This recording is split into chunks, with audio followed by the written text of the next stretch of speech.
pun kita sebelum pun kita mengeluarkan apa-apa suruhan, apa-apa cadangan, apa-apa pandangan, sebagai ketua kita perlu invest, melabur banyak masa menaikkan likability kita dulu.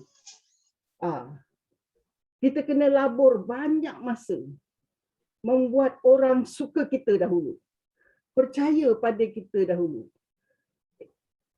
Dalam buku-buku barat pun mereka mencadangkan jangan kemukakan apa-apa idea, apa-apa cadangan sebelum orang itu suka pada kita. Nak jadi salesman pun begitu, nak jadi manager pun macam itu. Jangan mula beri pandangan kita sebelum orang itu menyukai kita. Melabur untuk menaikkan likability kita, ini adalah pelaburan yang mesti dibuat dulu. Mesti dibuat dulu. Di sini yang banyak orang muda silap. Mereka menjual diri mereka, ya. Mereka menjual diri mereka. Mereka memperkenalkan bakat mereka itu dengan mengemukakan cadangan, pandangan. Dan lazimnya mereka mengemukakan pandangan yang berbeza dengan pandangan majoriti. Ini cerita orang muda-muda. Dalam persidangan, dalam mesyuarat agung, dalam mesyuarat kecil, mereka mengemukakan pandangan yang berbeza. Dan itu menurunkan likability. Itu menurunkan likability. Fitrah manusia, tuan-tuan, fitrah manusia, kita lebih mudah menerima pandangan orang yang berkongsi banyak pandangan dengan kita. Bukan yang banyak bertentangan pandangan dengan kita, bukan. Jadi sewaktu kita sedang menjual diri kita, sedang meningkatkan likability kita, tunjukkan persamaan-persamaan. Apabila kita tidak bersetuju, simpan ketidaksetujuan kita itu, disimpan dulu. Jadi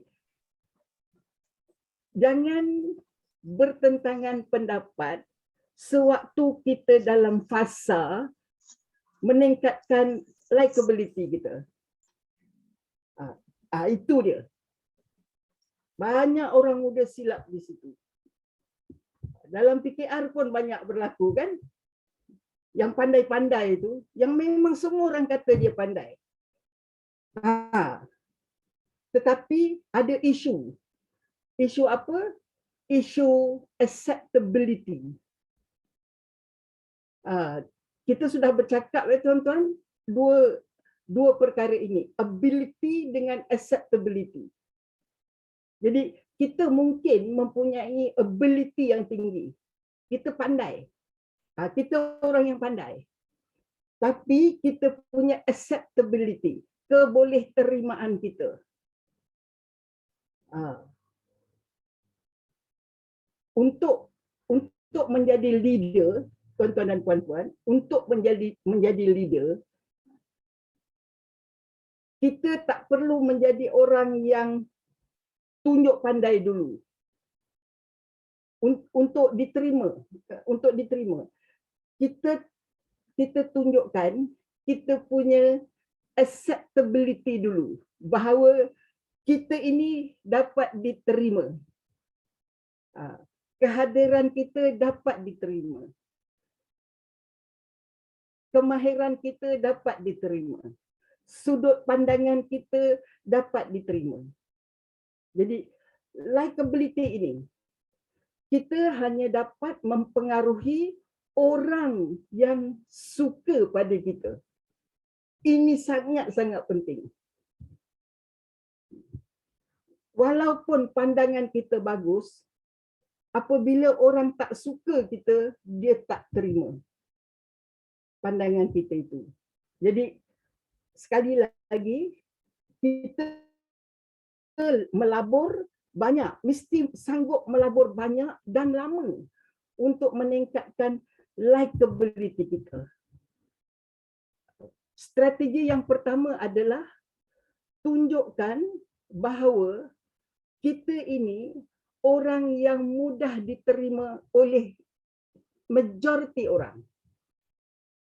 Majoriti orang. Melayu boleh terima, Cina boleh terima, India boleh terima, orang agama boleh terima, mat rempit boleh terima. Semua orang boleh terima kita. Itu, tuan-tuan dan puan-puan, ya, itu ciri kepimpinan Nabi. Nabi punya likability sangat tinggi.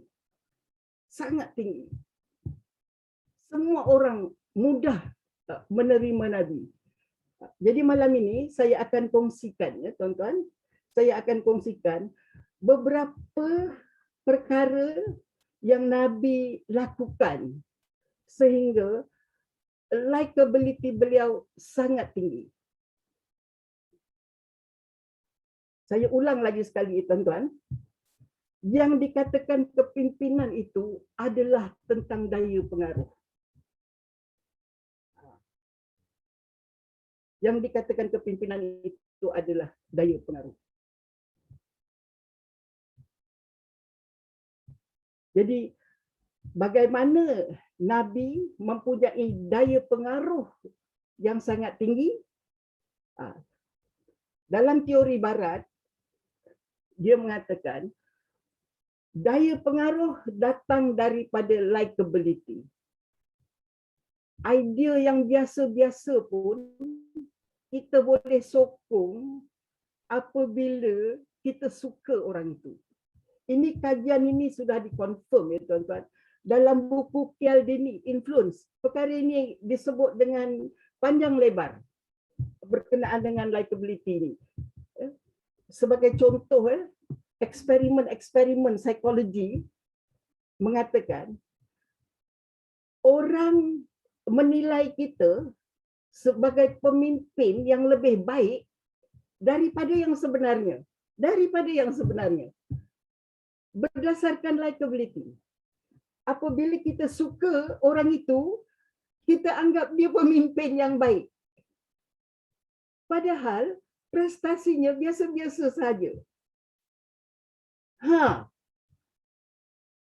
Dan ini berlaku bukan hanya dalam kepimpinan masyarakat, dalam menilai prestasi supplier pun sama. Didapati dalam satu eksperimen, didapati auditor yang laporannya biasa-biasa, tak cemerlang, tetapi diberi markah tinggi disebabkan si auditor itu very likable. Bagaimana orang menilai? Rupa-rupanya orang tak berapa ketat dalam menilai prestasi kerja disebabkan faktor likability. Jadi ketua yang very likable diberi markah lebih tinggi sebagai pemimpin daripada ketua yang able. Orang muda-muda tidak sabar. Orang muda-muda tidak sabar dalam melabur untuk menaikkan likability-nya. Tak sabar. Sebagai contoh, tuan-tuan, sebagai contoh, saya pernah baca seorang ahli psikologi mengatakan sekurang-kurangnya spend 6 bulan. 6 bulan dia kata hanya untuk tunjukkan bahawa kita ini acceptable kepada orang yang kita akan dapatkan support tu. 6 bulan. Hanya untuk tunjukkan kita ini acceptable kepada mereka. Bermaksud dalam masa 6 bulan itu jangan sibuk jual idea, jual apa-apa. Jangan sibuk tunjuk pandai. Dalam masa tempoh 6 bulan itu. Fokus kepada menjadikan diri very likable, oleh itu acceptable, boleh diterima. Kehadiran kita boleh diterima. Apabila mereka sudah terima kita, waktu itu kita cakap idea biasa-biasa pun mereka mahu dengar cadangan kita. Sebab mereka sudah like kita dan mereka sudah accept kita. Mereka sudah boleh terima kita, maka oleh itu mereka boleh terima idea-idea dan cadangan kita. Dan dalam laporan yang saya baca itu, apa indikator seandainya tuan-tuan hendak menjual diri tuan-tuan ke atas, dalam organisasi kita perlu jual diri kita ke atas. Bermakna orang di atas kita itu mesti boleh terima kita. Menjual diri ke atas caranya lain ya. Tuan-tuan menjual diri ke bawah, menjual diri kepada rakan setaraf, ini kita kena buat semua. Baik. Apabila kita menjual diri ke atas, ya, apakah indikator bahawa kita sudah diterima? Apa indikatornya bahawa bos kita tu, ketua bahagian kita tu, ataupun ketua cabang kita tu sudah boleh terima kita? Apakah indikatornya? Indikatornya senang. Ini berdasarkan buku yang saya baca, tuan-tuan. Indikatornya senang. Apabila dia sudah minta pendapat kita, itu indikator dia sudah boleh terima kita. Apabila dia minta pandangan kita. Sebagai contoh, dia tanya kita, what do you think?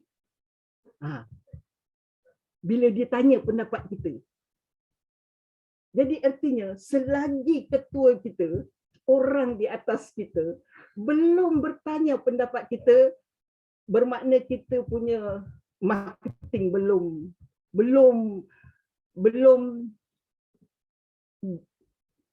berjaya. Belum berjaya, maknanya dia belum beli kita. Dia belum accept kita. Dia belum berapa like kita. Belum. Tunggu sampai dia minta pendapat kita.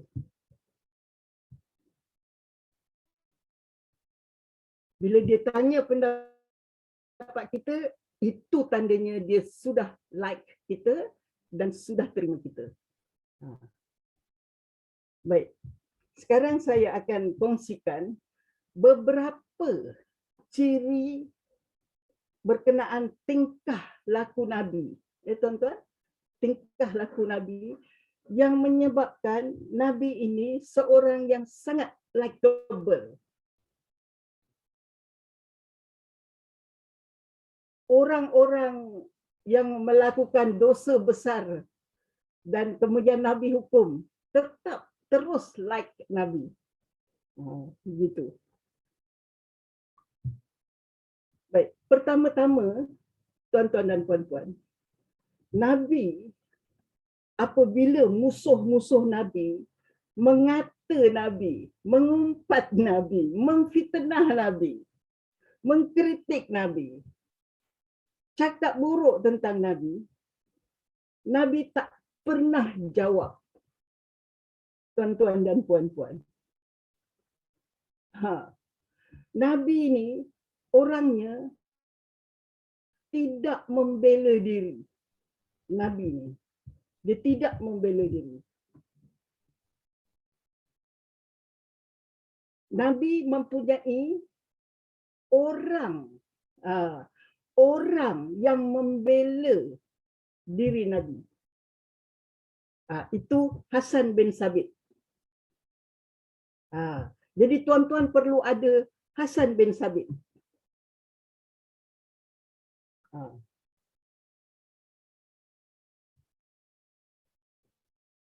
Kita sendiri jangan bela diri kita. Diam sahaja dan terus buat kerja.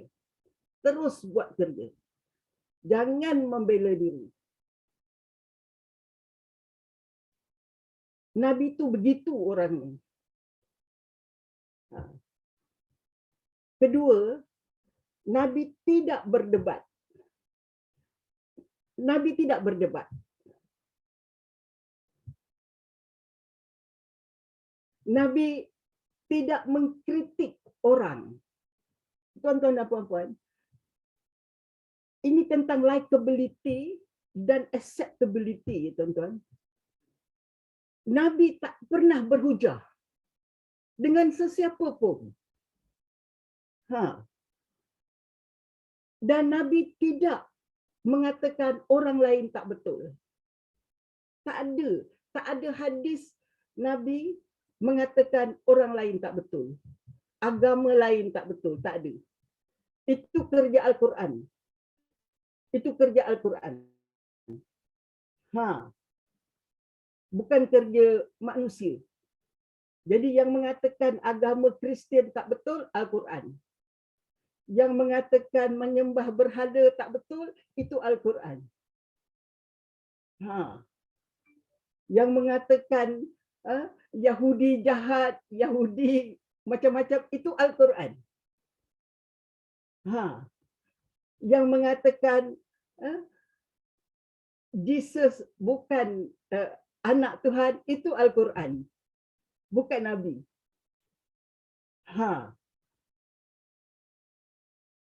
Itu kerja Al-Quran. Nabi, apa Nabi buat?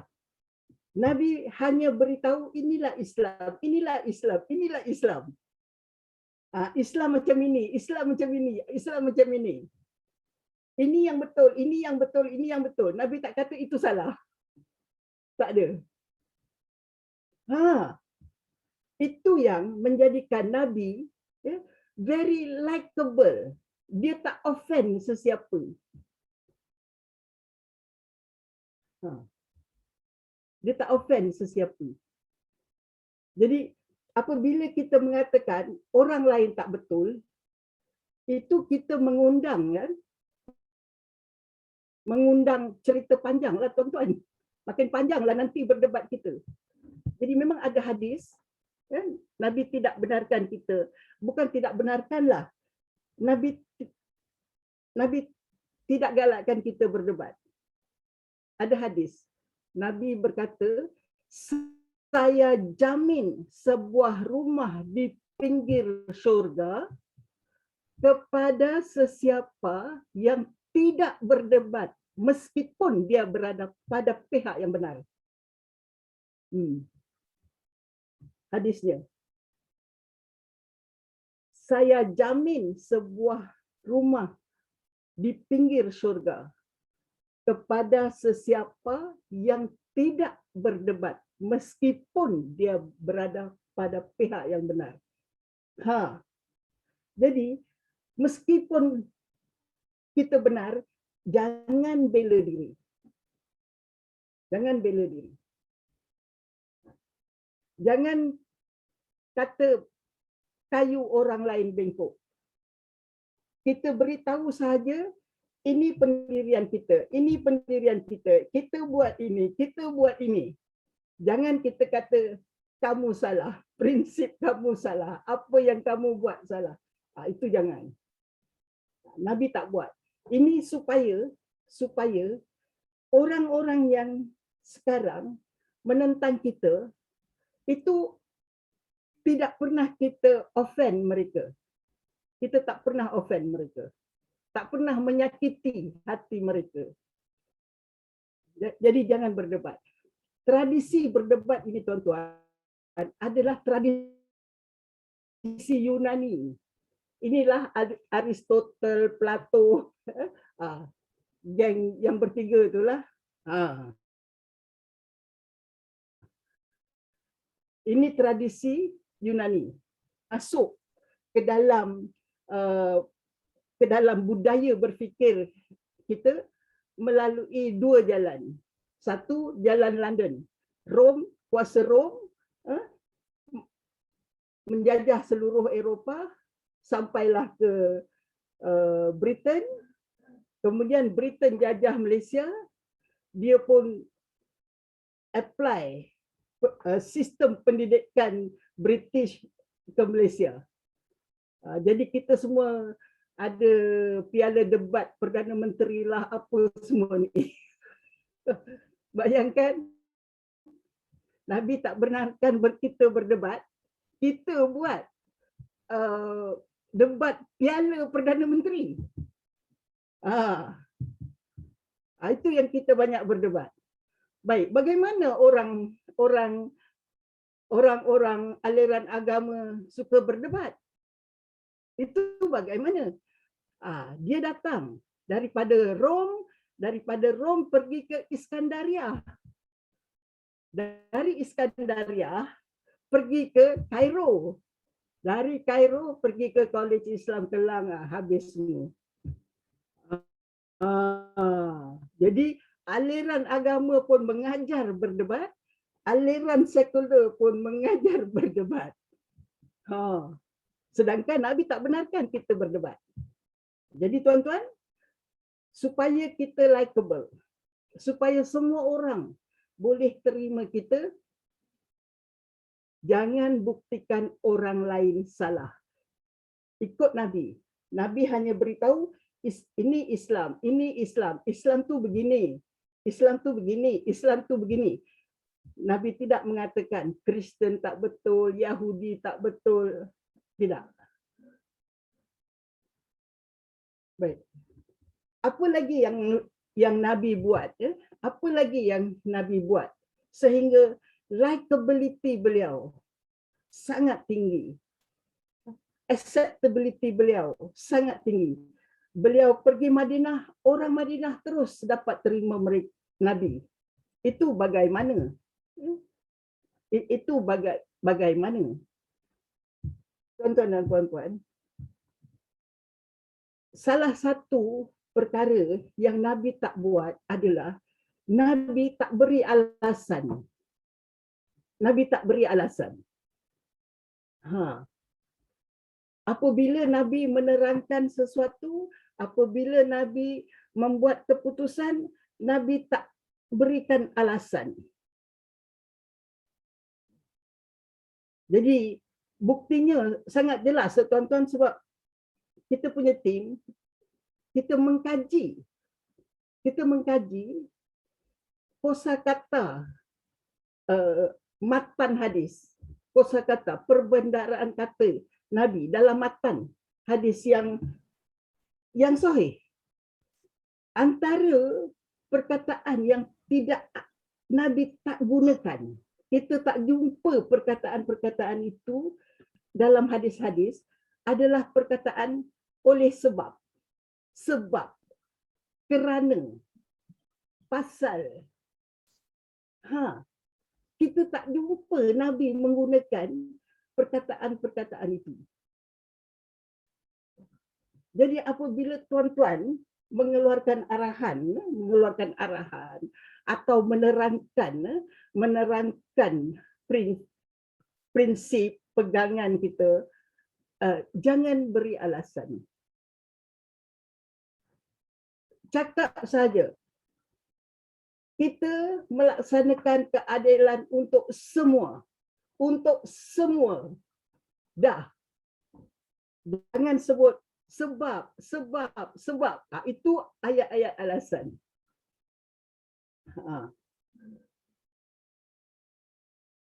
Terangkan saja prinsip kita.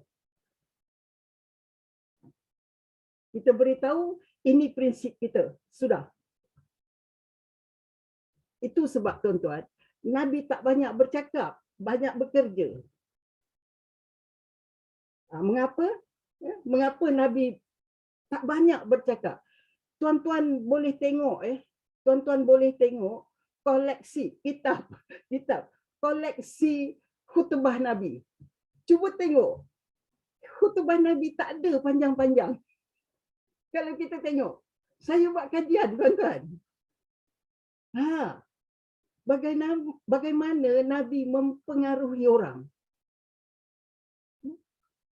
Khutbah, ucapan, jangan panjang-panjang, tuan-tuan. Ikut Nabi. Apabila kita fikir, bidang saya ni PhD psikologi, tuan-tuan, cuma tak siap lah saya ni. Kira drop out PhD. Bidang psikologi. Jadi ini bidang yang sangat rapat di hati saya. Apabila kita sebagai ketua, ucapan kita pendek, orang nampak kita sebagai man of action. Jadi mengurus persepsi, ya tuan-tuan. Bagaimana kita mengurus persepsi orang terhadap diri kita. Kita jangan cakap panjang-panjang. Ikut Nabi. Cakap pendek. Nanti orang akan nampak kita sebagai orang yang kuat kerja. Orang yang kuat kerja. Bukan orang yang pandai cakap.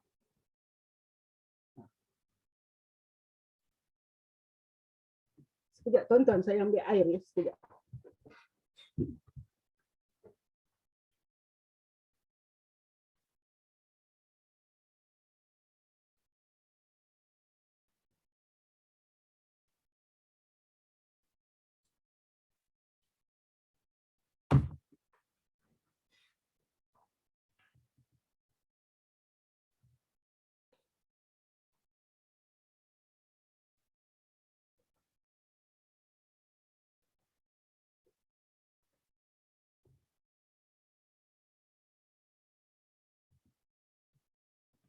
Baik.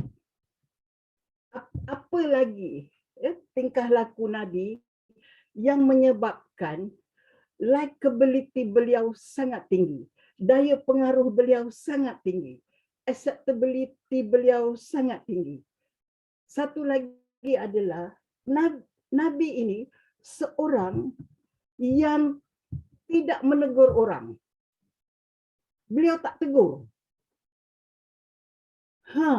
Ini di luar akal biasa kita, ya tuan-tuan. Apabila saya terangkan hasil kajian kami kepada orang biasa, mereka payah nak terima. Betul ke Nabi tak pernah tegur orang? Betul ke?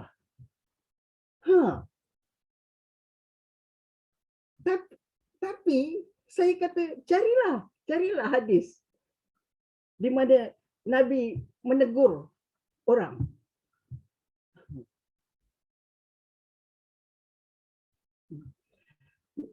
Nabi tidak menasihati orang. Kalau Nabi nak nasihati orang, Nabi tanya dulu, mahukah kamu? Nabi tanya dulu, mahu tak?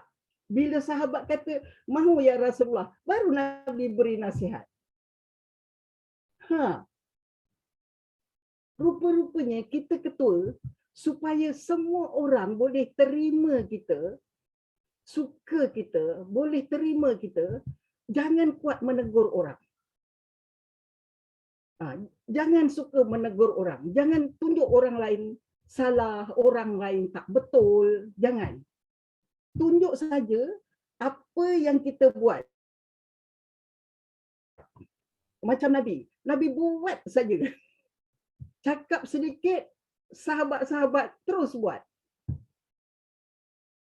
Kalau tuan-tuan tengok, hadis di mana Nabi melantik pegawai atau menyuruh sahabat melakukan sesuatu, ayat yang Nabi gunakan adalah ayat tawaran sebagai contoh. Ayat tawaran. Mahukah? Sukakah?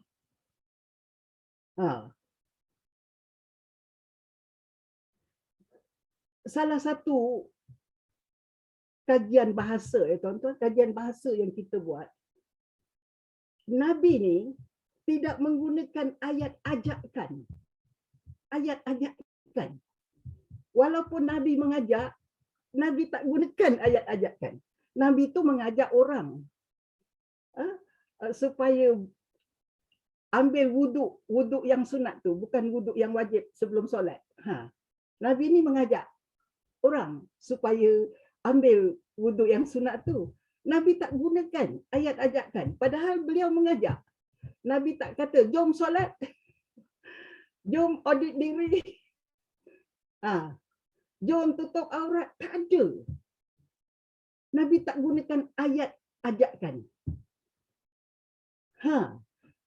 Nabi gunakan ayat ganjaran. Jadi Nabi mengajak dengan menggunakan ayat reward. Ayat reward. Jadi kita pemimpin kena belajar ni.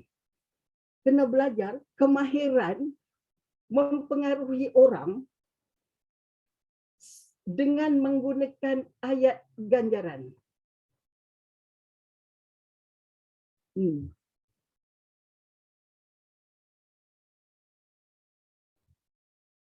Jadi contoh ayat reward, Nabi ni ajak orang supaya pergi masjid, solat berjemaah di masjid.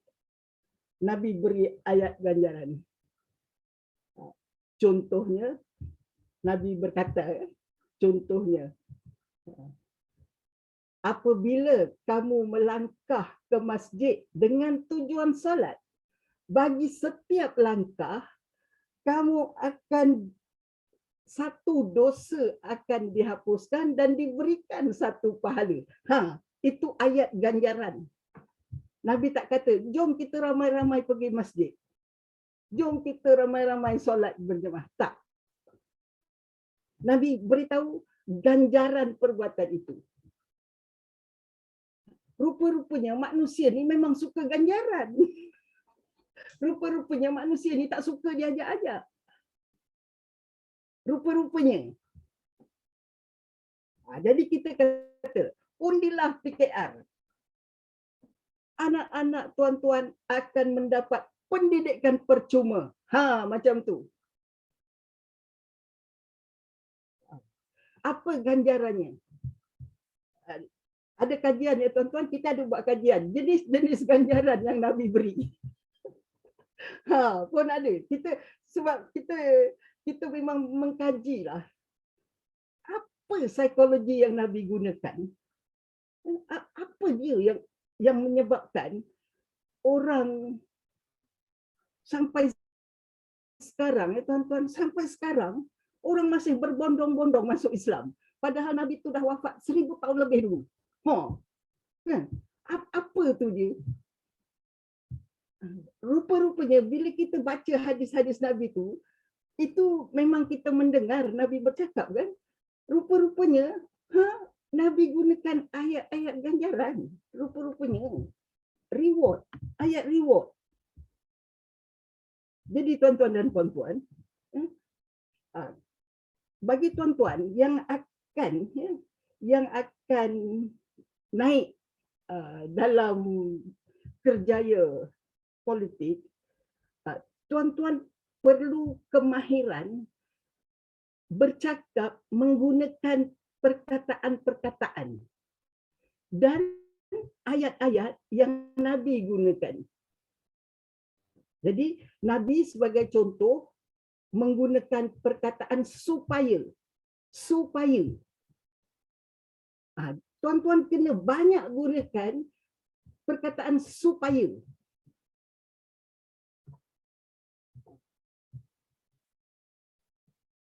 Nabi gunakan perkataan akan.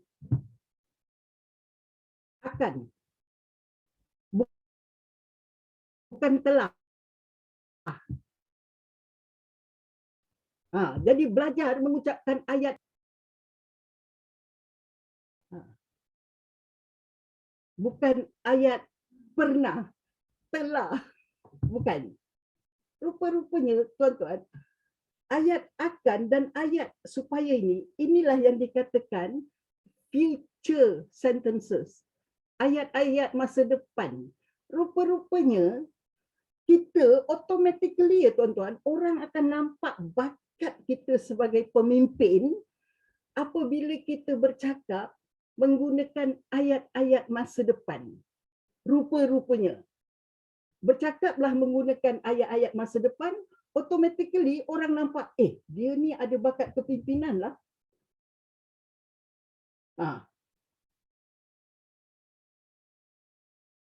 Dia ni ada bakat kepimpinan lah.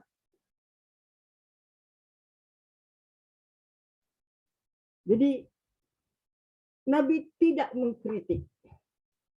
Nabi tidak menegur. Dalam banyak peristiwa yang kita kaji, tuan-tuan, ya, Nabi nampak orang buat salah. Nampak berlaku di situ. Ini dalam hadis sahih. Sahih Muslim. Ada dalam Sahih Muslim. Ada dalam Sahih Bukhari. Nabi nampak, tapi Nabi tak tegur. Nabi tak tegur. Nampak. Bahawa itu salah. Dan kesalahan tu kesalahan yang serius. Serius. Sebagai contoh, dalam hadis Safwan bangun lambat. Safwan bangun lambat ni sebagai contoh, ya tuan-tuan. Isteri Safwan ni bawa suaminya pergi jumpa Nabi. Kemudian dia komplain pada Nabi.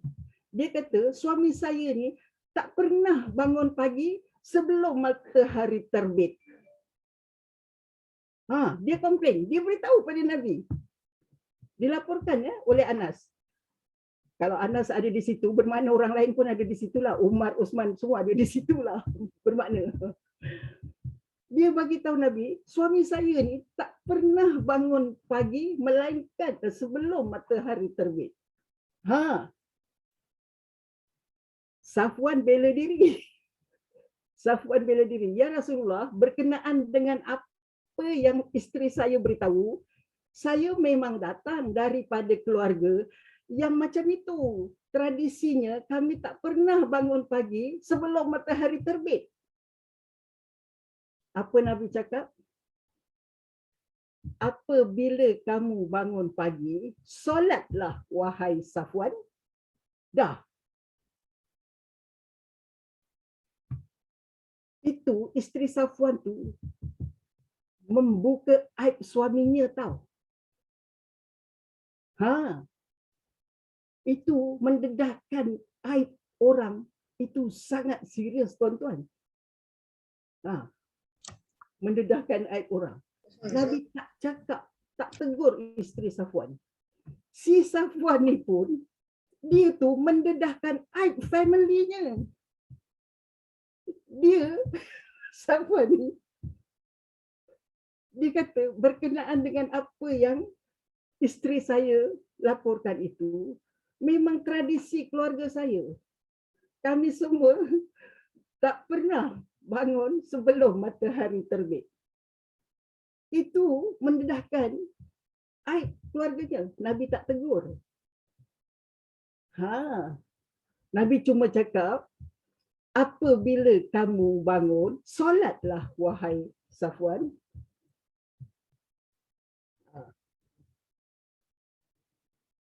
Nampak, tuan-tuan? Nabi ni orang yang tak menegur-negur orang.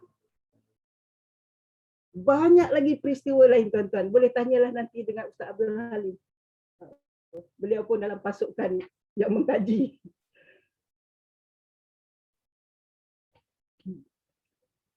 Itu yang menjadikan kita sebagai ketua very likable, very acceptable. Semua orang suka. Istilahnya, tuan-tuan, dalam psikologi, dia sebut social security, keselamatan sosial. Sesiapa pun yang berada dengan kita, mereka berasa selamat. Socially selamat. Keselamatan sosial ini adalah maruah terjaga. Dia tidak akan dimalukan. Nabi takkan malukan sesiapa pun. Jadi kalau Nabi tegur isteri Safwan malu kan? Dah Nabi pula dedahkan aib isteri Safwan. Kamu ni dedahkan aib suami kamu sendiri. Kamu ni isteri nuzus. Nabi tak tegur. Safwan mendedahkan aib family-nya. Nabi tak tegur. Padahal itu kesilapan yang sangat serius. Mendedahkan aib. Sampai sekarang orang tahu family Safwan semua bangun lambat. Nabi beri solution saja. Itu apabila kamu bangun, solatlah wahai Safwan, itu masbuk lah. Betul tak Ustaz Alim? Masbuk. Itu sebab orang Pakistan, orang India, dia kalau terjaga bangun pukul 8 pagi pun dia terus sembahyang subuh. Kita qada. Orang Melayu qada. Kalau yang dari benua India, dia sembahyang juga sebab dia berpegang pada masbuk tu. Apabila kamu bangun, solatlah wahai Safwan, solusinya. Jadi maruah isteri Safwan terjaga, maruah Safwan terjaga. Jadi kepimpinan ya tuan-tuan, kepimpinan kita mesti jaga maruah anak buah kita.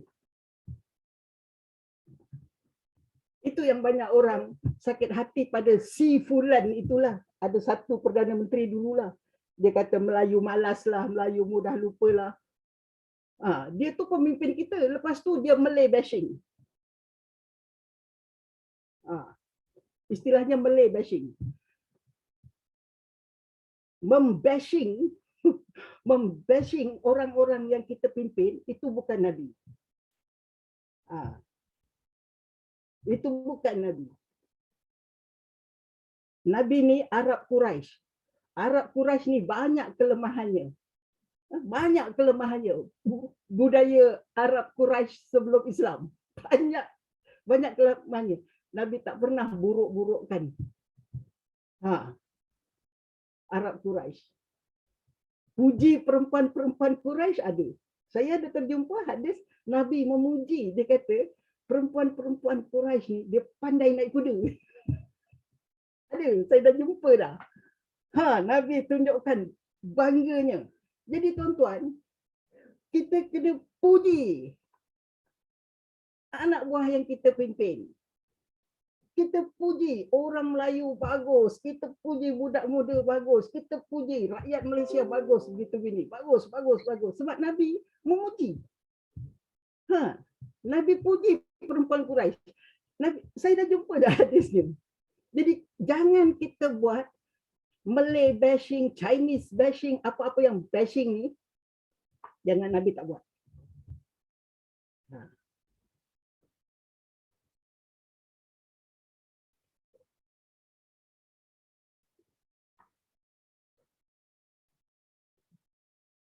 Minggu depan ni tuan-tuan, saya akan bercakap berkenaan reward yang Nabi beri. Reward. Pemimpin kena beri reward. Dan Nabi banyak menggunakan social reward. Social reward. Ganjaran sosial. Jadi ganjaran sosial itu sangat berpengaruh rupa-rupanya. Amat berpengaruh. Menjadikan orang tengok kita sebagai pemimpin yang bagus. Pemimpin di hati mereka. Pemimpin di hati rakyat. Pemimpin yang baik hati. Pemimpin yang memahami jiwa mereka. Social reward. Minggu depan saya akan bercakap. Ini kemahiran yang tuan-tuan kena belajar. Kena belajar. Mudah memberikan social reward. Dia punya peraturan ketat ya tuan-tuan. Social reward ni kalau salah beri, kesannya buruk. Tapi apabila kita pandai memberikannya, kita akan berlatih tuan-tuan. Saya akan latih tuan-tuan. Apabila kita pandai menggunakannya, dia punya impact memang luar biasa. Impactnya. Tapi dia punya peraturan banyak. Cakap macam ini, gunakan perkataan ini, ayat macam ini. Bila masanya, di depan siapa, nanti kita akan terangkan. Social reward ni. Sebab pemimpin mesti beri reward kepada anak buahnya. Nanti baru anak buahnya akan buat kerja bersungguh-sungguh. Ini social reward ini adalah alat kerja yang sangat penting. Alat kerja yang sangat-sangat penting. Tuan-tuan kena belajar alat kerja ini. Tak pandai berucap pun tak apa. Tapi pandai beri social reward. Ini penting. Tak pandai berdebat. Jangan berdebatlah. Sebab Nabi dah beritahu kan, saya jamin sebuah rumah di pinggir syurga kepada sesiapa yang tidak berdebat, biarpun dia berada pada pihak yang benar. Jadi tuan-tuan, jangan berdebat. Salah satu cara kita tidak berdebat adalah ikut macam Nabi, orang cakap apa, Nabi tak jawab. Nabi terus bekerja. Kerja, fokus pada kerja. Tuan-tuan boleh tengok kitab koleksi khutbah Nabi. Tengok ucapan Nabi macam mana.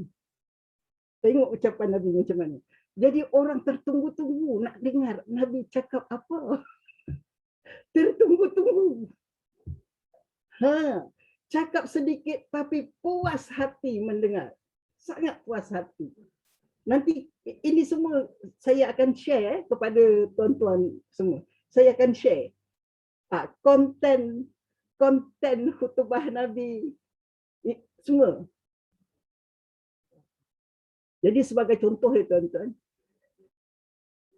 ini untuk terangkan ya, kenapa orang-orang politik mesti belajar bercakap macam Nabi. Nabi tu orang politik tuan-tuan. Bilakah kerjaya politik Nabi bermula? Pada hari pertama Nabi sampai di Madinah. Itu adalah hari pertama kerjaya Nabi dalam bidang politik. Hari pertama. Itu dia.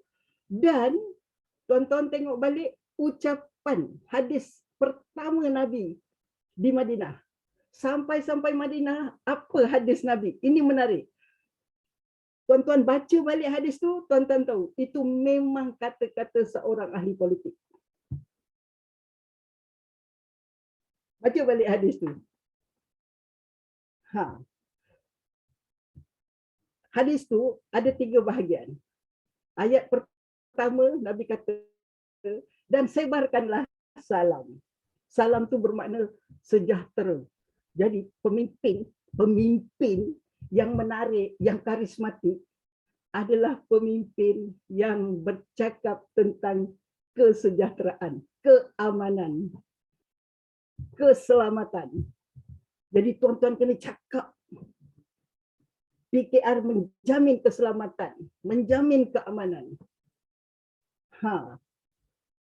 Semua orang selamat.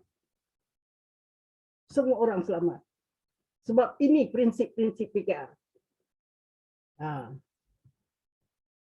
Menjamin keamanan, kesejahteraan, sebarkan salam. Itu ayat Nabi yang pertama.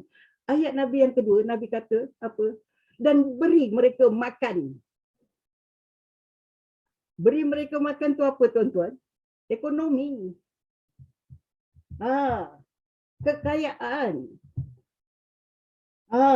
Jadi kita fokus membangunkan kekayaan. Pertama-tama kita kata kita akan pastikan semua orang selamat. Jadi orang yang jahat-jahat ni semua ni Baik korang semua, taubat. Jangan aniaya orang miskin, jangan aniaya sesiapa. Kita nak kesejahteraan, keamanan. Sebarkan salam. Orang mesti rasa selamat. Teks ucapan politik, apa-apa pun mesti balik kepada hadis Nabi yang pertama di Madinah. Mesti balik kepada itu. Sebab itu manifesto Nabi kepada rakyat Madinah. Nabi itu baru sampai. Bayangkan macam mana orang Madinah boleh terima. Tapi dia boleh terima sebab prinsip Nabi. Dan sebarkanlah salam dan beri mereka makan. Fokus ekonomi. Jadi kita akan beritahu rancangan-rancangan bagaimana kita akan membangunkan ekonomi luar bandar lah, kemiskinan dalam bandar lah, apa ni semua ni. Hak-hak pendidikan. Di Amerika sekarang, pendidikan adalah infrastruktur ya tuan-tuan. Mereka sudah ada apa yang dipanggil human infrastructure. Dia sama penting dengan buat jambatan, dengan buat lapangan terbang, dengan buat jalan raya. Ini budak-budak belum keluar, kerja belum dapat, dah kena bayar hutang. Sedangkan negara, kalau kita pergi Jerman, kalau kita pergi Denmark, kita belajar luar negara pun, belajar di sana percuma. Malulah kita kan. Di sini tak, disuruh berhutang. Dah keluar tu, cakap saya tu. Saya ni orang yang berjuang untuk orang miskin. Saya percaya kita semua boleh mengkayakan semua orang. Di Jerman tuan-tuan, termasuk hak untuk si miskin yang dapat bantuan sosial kerajaan ini, hak internet dan televisyen.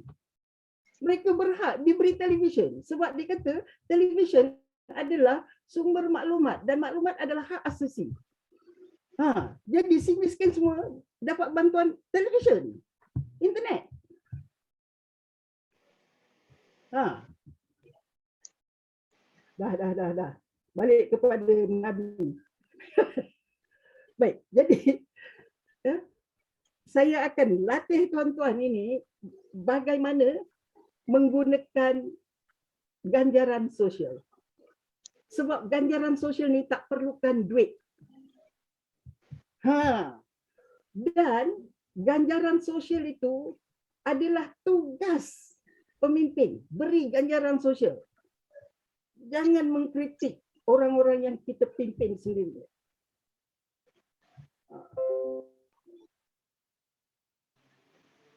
Nabi tidak mengkritik Quraisy, bangsanya sendiri.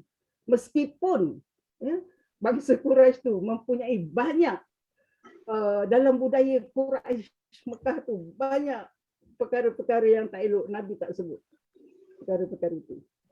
Baik. Tuan-tuan dan puan-puan, satu lagi ya tuan-tuan, yang menyebabkan Nabi ni sangat disukai oleh orang-orang. Nabi ni tak buat postmortem tuan-tuan. Postmortem ni rupa-rupanya tradisi barat tuan-tuan. Dia bukan tradisi Islam. Menyiasat punca masalah ni rupanya Nabi tak ajar. Kita belajar menyiasat punca masalah ni, rupa-rupanya ini adalah warisan daripada budaya dasar pendidikan Inggeris yang diajarkan kepada kita.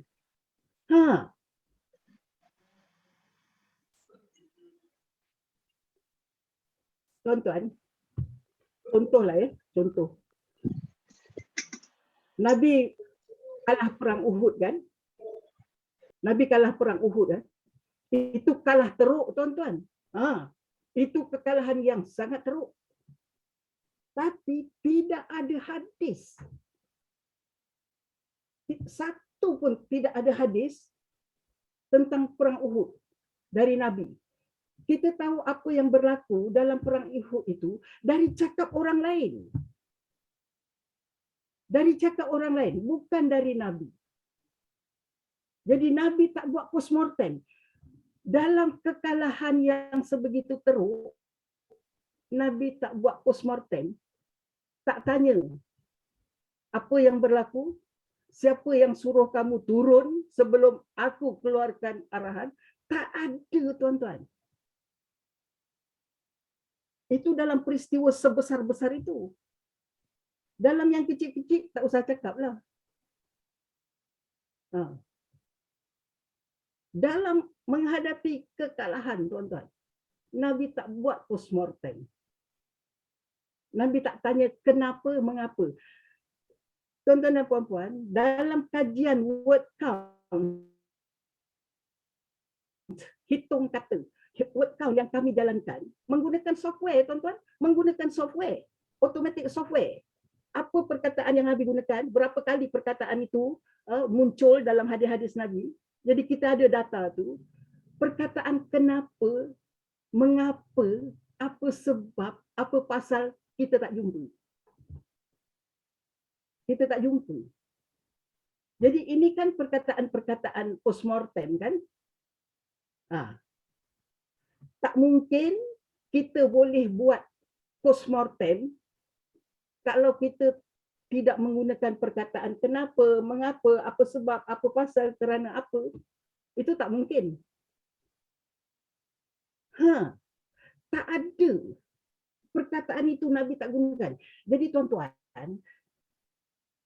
kena belajar bercakap, berceramah dengan tidak menggunakan perkataan kenapa, mengapa, sebab, kerana, pasal, telah, ini semua. Sebab Nabi tak gunakan. Perkataan tetapi pun Nabi tak gunakan. Percaya tak tuan-tuan? Perkataan tetapi pun tak ada. Jangan sebutlah perkataan masalah dah tentu tak ada. Rupa-rupanya tuan-tuan, ya, bahasa Nabi itu sangat berpengaruh. Nabi cakap sikit, sahabat terus buat. Nabi cakap sedikit, sahabat terus terima, terus percaya. Rupa-rupanya ciri perkataan-perkataan yang Nabi gunakan itu ada kaitannya dengan kenapa cakap Nabi sangat berpengaruh. Kenapa Nabi sangat likable, sangat mudah disukai, sangat acceptable. Jadi kesannya adalah bekas musuh besar Nabi semua masuk Islam.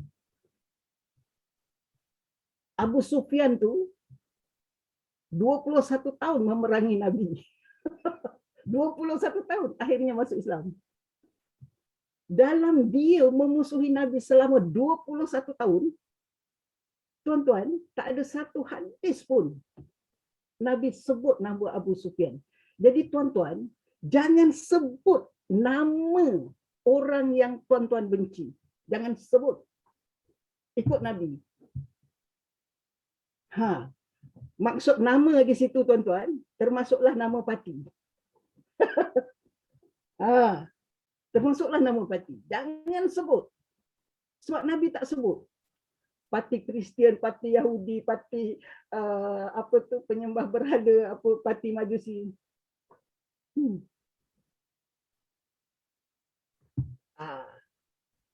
Jadi daya pengaruh tuan-tuan itu bermula dengan likability. Apabila likability kita tinggi, acceptability kita tinggi.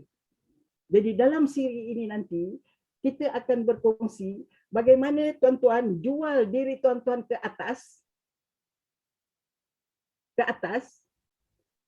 jual diri tuan-tuan kepada rakan sejawat, dan jual diri tuan-tuan kepada orang bawahan, pengikut kita, pengundi kita.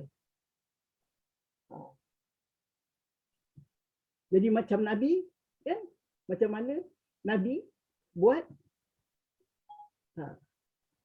Jadi apabila ada kawan-kawan kita lompat kapal, terjun masuk laut, dia keluar parti lah kan, lompat parti, ikut Nabi. Sahabat Nabi pun ada yang murtad. Apa Nabi buat?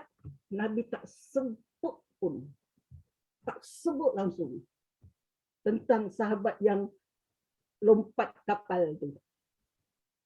Jadi bagi kawan-kawan kita yang keluar PKR, kan, jangan sebut pun ikut Nabi. Jangan disebut. Dia dah, sahabat Nabi tu pergi Ethiopia, hijrah yang pertama kan. Kawan-kawan Nabi ni ada 10 orang. Sebelum Nabi hijrah ke Madinah, Nabi dah suruh dah kawan-kawan, ada 10 orang hijrah ke Ethiopia, Habsyah. Salah seorang tu masuk Kristian di sana. Percaya tu, jalan kaki naik unta menyeberang Red Sea, laut punya jauh tu daripada Madinah pergi Ethiopia tu kerana nak menyelamatkan iman, sampai sana masuk Kristian. Apa Nabi buat? Nabi senyap. Jadi kita pun macam itu. Apabila kawan-kawan kita keluar terjun kapal kita, jangan disebut-sebut.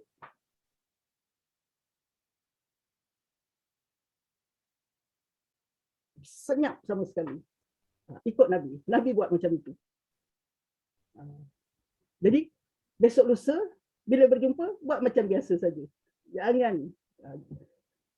Tuan-tuan dan puan-puan, Uhud, kekalahan Uhud, apa kita belajar daripada kekalahan Uhud? 2 perkara Nabi tunjuk.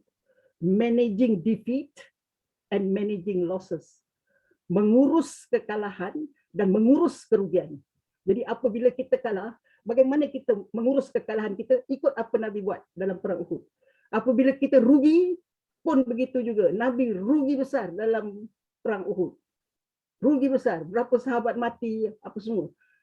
Apa Nabi buat? Jadi mengurus kekalahan, mengurus kerugian, ikut apa Nabi buat pada perang Uhud. Ini kita boleh cerita lebih detail nantilah, ya tuan-tuan. Sebab permainan kita kan dalam bisnes pun macam itu. Kita rugi, kita kalah. Dalam politik dah tentu kan. Tapi tuan-tuan ingat strategi politik Nabi. Kalah di Mekah, Nabi tak cuba bangun balik dalam Mekah. Nabi keluar, bangun di Madinah, kemudian baru balik ke Mekah. Ingat yang itu. Kalah di Mekah, Nabi tak bangun balik di Mekah. Nabi bangunkan di Madinah. Pergi Madinah, bangun di Madinah, kemudian baru Fatul Mekah. Tawan balik Mekah. Dengan kemenangan yang perfect. Satu nyawa pun tak ada mati. Satu bilah pedang pun tak patah. Tapi dapat tawan balik Mekah. Banyak orang tak nampak bahawa Madinah itu adalah strategi politik Nabi. Itu strategi politik Nabi. Jadi di mana Madinah kita? Di mana lembah Khaybar kita? Tuan-tuan, Nabi ada lembah Khaybar. Sebelum tawan balik Mekah, Nabi tawan lembah Khaybar. Di mana lembah Khaybar kita? Di mana lembah Khaybar kita? Itulah. Jadi tuan-tuan, itulah untuk malam ini. Mudah-mudahan bagi tuan-tuan yang sudah nampak cara kerja politik yang lebih murah dan lebih mudah, itu ada pada Nabi. Nabi dah tunjuk. Tuan-tuan, kita tak boleh baca sirah Nabi macam kita baca buku sejarah. Tak boleh. Sirah Nabi tu manual kerja, panduan kerja. Itu sebab dalam sirah Nabi, tarikh tak penting. Kalau dalam sirah Barat, bergaduh-gaduh tentang tarikh. Bergaduh-gaduh tentang tarikh. Tapi kalau kita membaca sirah Nabi, tarikh tak penting. Kan? Jumlah-jumlah ni berapa orang sebenarnya yang ikut Nabi hijrah? Ada yang mengatakan 46 orang, ada yang mengatakan 47 orang. Berapa orang sebenarnya yang pergi berperang Badar, ikut Nabi perang Badar? Sampai sekarang bergaduh-gaduh. Ada yang mengatakan 313, ada yang mengatakan 315, ada yang mengatakan 319. Bergaduh-gaduh sampai sekarang. Itu yang bergaduh-gaduh tu membaca sirah Nabi menggunakan historiosity Barat. Bergaduh-gaduh tentang usia Aisyah lah, usia Khadijah. Sebab dalam teori sejarah Barat, benda-benda tu sangat penting. Bergaduh-gaduh. Tapi bagi kita, sirah Nabi itu adalah buku panduan kerja. Nabi buat macam mana? Kita tanya. Nabi buat macam mana? Nabi cakap apa? Sebab kita nak ikut. Sebab itu manual kerja. Jadi membaca hadis Nabi, hadis pertama Nabi sampai ke Madinah, itu sangat penting. Ayat pertama, sebarkan salam. Jadi orang politik, ayat pertama, keselamatan, kesejahteraan. Ayat kedua, beri mereka makan. Ekonomi. Ayat ketiga, baru solat waktu malam. Itu ayat ketiga. Kebebasan beragama, ketenteraman, kan? Ketenteraman spiritual, hak-hak untuk bertuhan, itu semua tu. Dan ada piagam. Ingat tuan-tuan, ada piagam. Jadi kita kena ada piagam. Dan piagam kita yang perkara yang pokok tu mesti ada macam dalam piagam Madinah. Kena ada. Jadi Pakatan Harapan kena ada piagam. Sebab Nabi ada piagam. Jadi mesti ada piagam. Tak boleh macam sekarang PN tak ada piagam sesama mereka. Jadi itu yang kan. Mereka tu tapi tak ada piagam. PH ada piagam. Kita ada piagam. Kita berpegang pada piagam itu dan kita tengok piagam kita itu ada atau tidak. Elemen, unsur-unsur dalam piagam Nabi ada atau tidak. Dalam piagam kita, kena ada. Sebab Nabi dah tunjuk, ini piagam politik yang bagus. Kita ikut je lah. Piagam politik Nabi itu.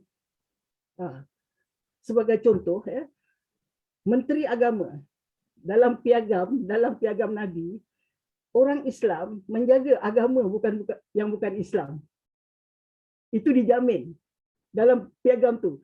Hak-hak orang kafir, berapa cukai mereka dan sebagainya disebut. Tapi Menteri Agama kita sekarang tak menjaga agama-agama lain. Itu tak ikut piagam Nabi. Menteri Agama kita mesti jaga semua agama. Jangan gaduh-gaduh antara sesama agama, jangan gaduh-gaduh. Jangan agama ini menghina agama itu menghina agama ini, tak boleh.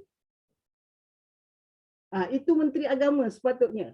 Sekarang ni Menteri Agama kita, dia gajinya dibayar oleh pembayar cukai. Yang lebih banyak bayar cukai ni siapa? Yang kaya kan? Jadi China membayar gaji Menteri Agama, tapi Menteri Agama tidak menjaga kepentingan agama-agama lain. Jadi Menteri Agama kita kena jaga semua. Jadi kalau orang kita menghina-hina kan agama lain, Menteri Agama kita kena cakap, jangan. Kita ada piagam dengan mereka. Dan bila mereka pun menghina kita, kita kata jangan, kita ada piagam. Jadi di bawah PKR nanti, kita kena tengok balik tugas-tugas Menteri Agama kita. Sebab sebarkan salam. Semua agama mesti rasa selamat. Jadi itulah tuan-tuan, pada hari ini saya ulangi lagi sekali. Kepimpinan adalah tentang influence, tentang daya pengaruh. Tak ada daya pengaruh, tak boleh nak jadi pemimpin. Tak boleh. Baik. Daya pengaruh, kita balik kepada bagaimana Nabi menjadi begitu berpengaruh. Begitu berpengaruh. Cakap sikit orang buat. Cakap sikit orang terima pandangan Nabi. Itu bagaimana? Likability. Mudah disukai. Sangat mudah disukai. Acceptability. Mudah diterima. Kepimpinan, gaya kepimpinan kita dapat diterima oleh semua orang. Cina boleh terima, Hindu boleh terima, semua agama pun boleh terima. Orang muda boleh terima, mak rempit boleh terima, LGBT boleh terima, semua boleh terima. Baru kita ada daya pengaruh. Baru kita menjadi inspirasi mereka. Baik, apa yang Nabi buat untuk menaikkan daya pengaruh? Antaranya, Nabi ni tidak menegur orang, tidak menasihati orang, tidak mengkritik orang, tidak berdebat, tidak memberi alasan-alasan, tidak buat postmortem, dan banyak lagi, tuan-tuan, pelan-pelan. Bagi tuan-tuan yang berminat, elok tuan-tuan bacalah buku ini.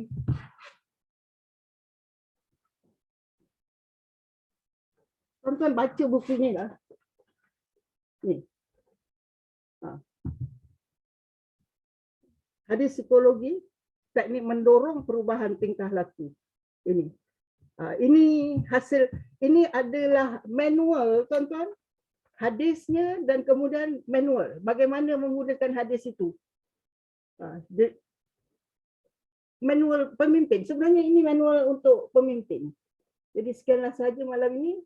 Assalamualaikum warahmatullahi wabarakatuh.